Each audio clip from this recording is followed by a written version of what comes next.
Recording cash denominations ensures accurate cash management, simplifies reconciliation, and provides a clear audit trail to minimize errors and enhance accountability. It also streamlines bank deposits and supports compliance with financial policies.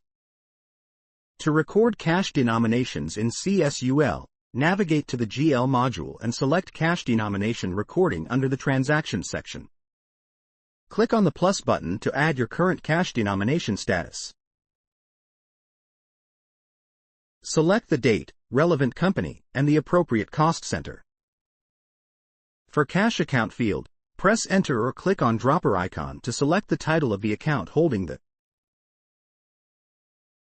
Select the currency and click on the Pick button next to the Balance field to fetch the cash balance from the relevant account. If you want, you can add any comments in the Remarks field. Begin adding the denomination status. For the default currency, Saudi Riyal, start with the highest denomination, which is 500. In the left column, input the number of currency bills for the selected denomination value. The right column will automatically calculate and display the total value of the entered bills.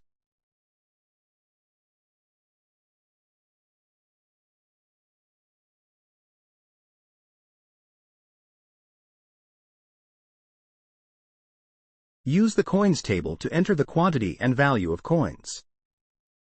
At the bottom of the table, the difference field displays any mismatch between the total denominations entered and the account balance, helping prevent overstatement. The total field shows the cumulative value of all entered denominations and coins. Click Save button at the top right corner of the screen to record this cash denomination status. Please note that the cash denomination recording process does not affect the cash position in the selected account. This feature is exclusively for internal record-keeping of currency bills and coins. Thank you for watching. See you in the next video.